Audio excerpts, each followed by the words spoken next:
From JBS Studios in Greater New York, this is the JBS News Update with Teisha Bader. I'm Teisha Bader with the JBS News Update for Wednesday, December the 21st, 2016. The Israeli woman still missing after a terror attack in Berlin has been identified. Dalia El-Yakim was standing next to her husband Rami when a truck rammed into them and dozens of others at a Christmas market in the city Monday night, killing 12 and wounding some 48 people. Rami El-Yakim has undergone 2 surgeries and is said to be in very serious but stable condition. The search for his wife continues. Israeli Prime Minister Benjamin Netanyahu reaffirmed Israel's commitment to help injured Syrian civilians this week. Speaking to foreign journalists Tuesday night, the Prime Minister said, "We see the tragedy of terrible suffering of civilians, and I've asked the Foreign Ministry to seek ways to expand our medical assistance to the civilian casualties of the Syrian tragedy, specifically in Aleppo, where we're prepared to take in wounded women and children and also men if they're not combatants." Netanyahu said Israel had already treated thousands of wounded Syrians in its hospitals and would continue. He said while Israel can't resolve the crisis in Syria, it could help mitigate some of the suffering.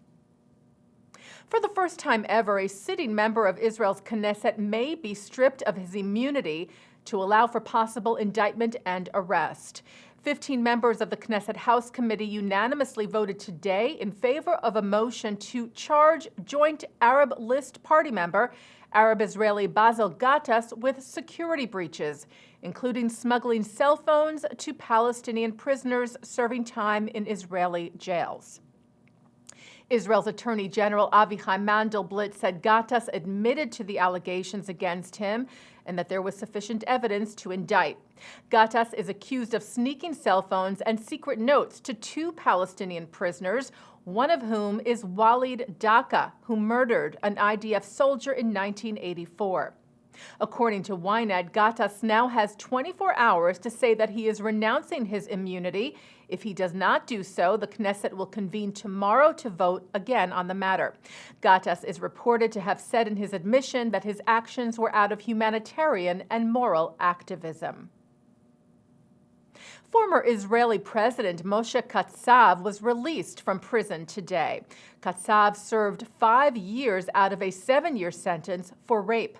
Israel's parole board granted his release on Sunday, noting that the former leader had shown remorse for his actions. Authorities in Ukraine are investigating an anti-Semitic attack last night on a group of Jewish worshippers at a popular pilgrimage site. Several neo-Nazis are said to have entered the tomb compound of the 18th century Hasidic leader Rabbi Nachman of Breslov. They reportedly screamed anti-Semitic slurs in Russian, threw fake blood and a pig's head bearing a swastika into the room, and sprayed the worshippers with tear gas before fleeing the scene. Police were called and 2 people received medical attention. The Associated Press reports that Ukraine's Prosecutor General Yuri Lutsenko announced today that he would take personal control over the investigation. A leadership delegation of the American Jewish Committee met this week with senior officials in Jordan to discuss security issues, U.S.-Jordan ties, and Israel-Jordan ties. The group held similar meetings with officials in Egypt earlier. And yesterday, an AJC delegation met with the president of Argentina, Mauricio Macri, in Buenos Aires.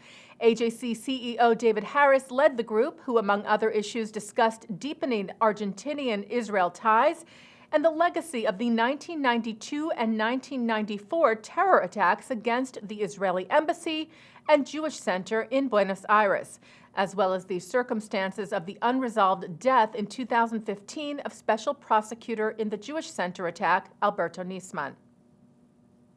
U.S. President Barack Obama signed the USIsrael Advanced Research Partnership Act of 2016 into law on Friday.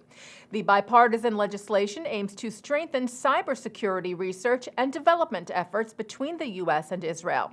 The law was first introduced in the House by Republican Representative John Ratcliffe of Texas and Democrat Jim Langvin of Rhode Island, after the two came back from a congressional trip to Israel in July that focused on cybersecurity issues.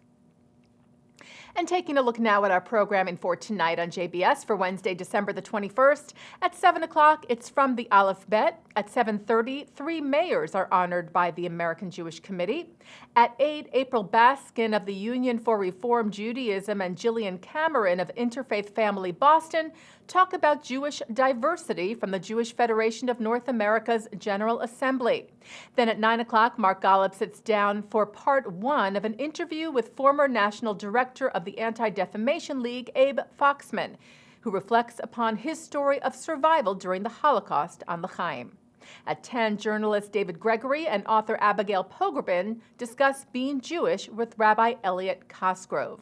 And coming up right after this newscast tonight at 6:30, it's Thinking Out Loud with Micah Halpern. And that's the JBS News Update for Wednesday, December the 21st, 2016. I'm Teisha Bader.